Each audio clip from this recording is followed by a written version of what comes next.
The spring of 1945 arrived without mercy. The man who had seized control of a continent now found himself trapped beneath its rubble. Adolf Hitler, architect of Europe's darkest chapter, had retreated into a maze of concrete corridors below what remained of Berlin. The grand vision of an eternal empire had contracted to the dimensions of a tomb. For so long, he had worn destiny like armor. Every military disaster, every strategic failure was merely a test, he told himself, a trial before the ultimate triumph. His propaganda ministers had woven this narrative into the national consciousness until it became gospel. Yet, beneath the Reich Chancellery, where daylight never penetrated, that gospel was crumbling to dust. The Soviet forces had pushed within striking distance. Their artillery created a constant thunder that shook the bunker's foundations. Above ground, the German capital transformed into an inferno. Down below, the air hung thick with tobacco smoke and the metallic taste of desperation. Electric bulbs flickered against water-stand walls, still decorated with tactical charts, their colored pins and arrows depicting phantom armies that existed only in fevered imagination. His commanders pleaded with him to flee south to the mountain fortresses where resistance might continue. The suggestion provoked only bitter laughter. Escape meant admitting failure, and failure meant disgrace. Better to face oblivion than to live as a fugitive. This was his calculus now. But something fundamental had shifted behind those infamous eyes. The man who had bent nations to his will was beginning to grasp an unbearable truth. His dominion over reality itself had dissolved. The unraveling accelerated when Hermann Göring, his designated successor, transmitted a proposal to assume leadership if Berlin fell. Any rational commander would have seen the logic.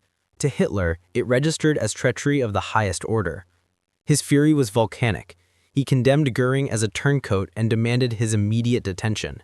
Yet, beneath the rage, lived a darker recognition. Even his most devoted followers no longer believed in victory. Germany's great cities lay in rubble. Allied armies converged from west and east like the jaws of a vice.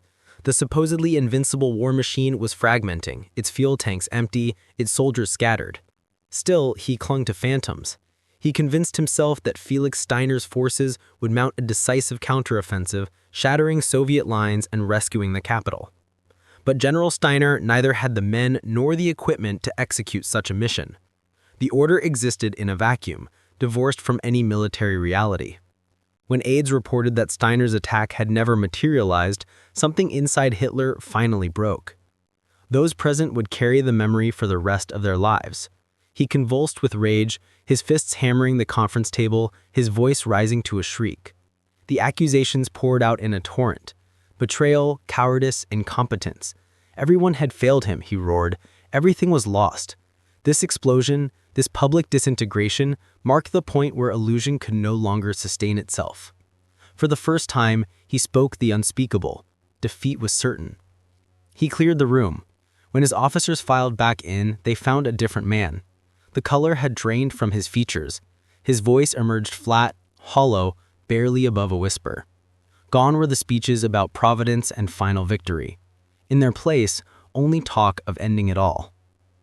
He announced his intention to remain in Berlin until the Soviets arrived, at which point he would take his own life. The figure who had commanded millions with a gesture now sat hunched and trembling, unable to meet anyone's gaze. The very atmosphere seemed to thicken, as though the weight of approaching history was physically pressing down on everyone in that underground chamber. Beyond the bunker's walls, the sounds of mechanized warfare grew louder by the hour. Tank treads ground through broken streets, heavy guns pulverized whatever structures remained standing. Soviet infantry had penetrated the city's core. Berlin had become an apocalyptic landscape of flame and debris. Choked with refugees stumbling through the wreckage, security forces burnt mountains of classified documents, while teenagers in oversized uniforms were pushed forward to defend positions that had already ceased to exist. This was more than military collapse. It was the disintegration of identity itself. For years, the propaganda apparatus had elevated him to mythic status, a figure chosen by historical forces beyond human understanding. Now, with each detonation that rattled the bunker, he began to suspect that history had withdrawn its favor. On his desk sat a framed image of Frederick the Great. the Prussian monarch who had snatched victory from the brink of catastrophe 2 centuries before. He would stare at this portrait for long stretches, as if willing a similar miracle into existence. None came. By mid-April, the circle had tightened further. Word arrived that Heinrich Himmler had opened secret channels to the Western powers. Joseph Goebbels was emotionally collapsing. The generals who had executed his orders across Europe were now dead, imprisoned, or in flight. His vast empire had contracted to a handful of frightened subordinates in an underground bunker that had become indistinguishable from a crypt. Then came the final intelligence. Soviet troops were blocks away from the Chancellery. The percussion of artillery fire penetrated even here, deep beneath the earth. This was no longer speculation or rumor. The end had arrived, its footsteps audible overhead. No escape remained, no reversal of fortune, no redemption arc, only conclusion. Yet the true moment of recognition didn't arrive during a briefing or amid the chaos of battle. It came in stillness. It came when he stepped into his private chamber, shut the door behind him, and confronted his own reflection. The face that stared back belonged not to the master of Europe, but to an exhausted, frightened old man awaiting execution.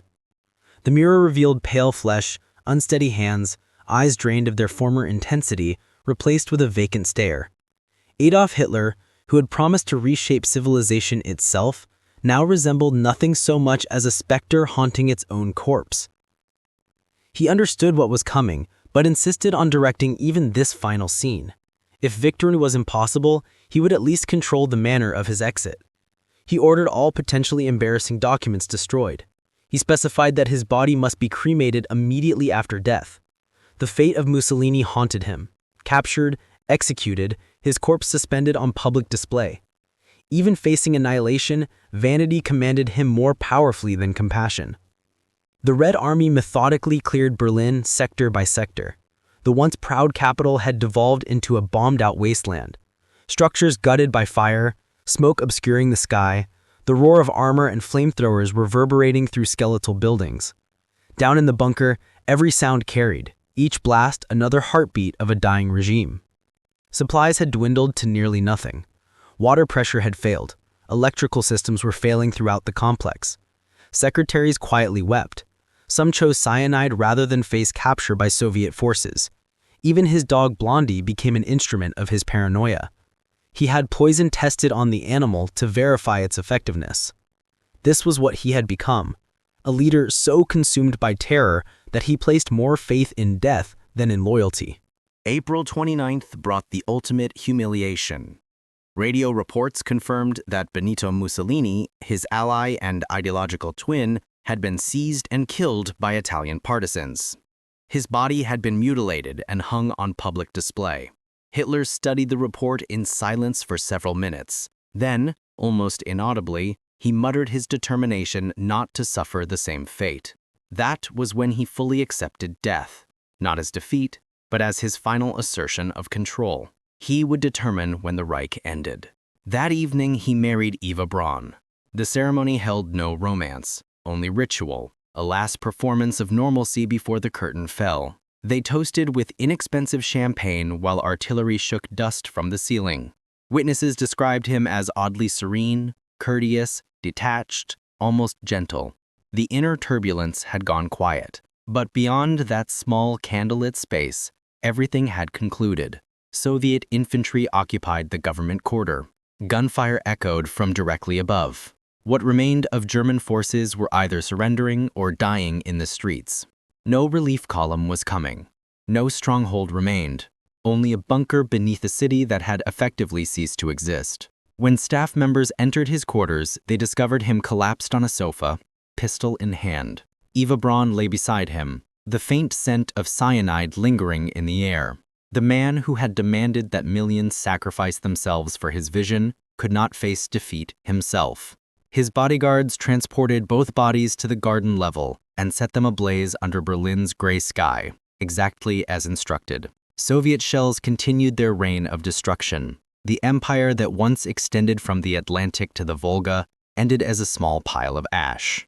When Soviet soldiers finally penetrated the bunker days later, they found a scene suspended in decay. Maps strewn about, partially consumed meals, Frantic notes scrawled on walls. Everything reeked of smoke, perspiration, and fear. In the room where he died, the air remained oppressive, as if history itself was reluctant to move forward. His guards surrendered shortly thereafter. Berlin fell completely on May 2nd. Within days, Nazi Germany, the self-proclaimed thousand-year Reich, had vanished. It had endured barely 12 years. But the story continued beyond that bunker. In the months that followed, rumors proliferated that he had somehow escaped, that he lived somewhere in South America. For many Germans, embracing fantasy proved easier than confronting reality, that their Führer had abandoned them just as he had abandoned reality itself long before the end. Because the true defeat didn't occur in that underground bunker. It didn't happen when Allied forces crossed the Rhine or when Soviets encircled Berlin.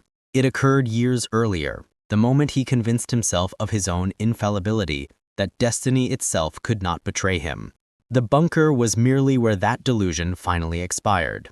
As Berlin burned, millions of lives lay shattered across the continent.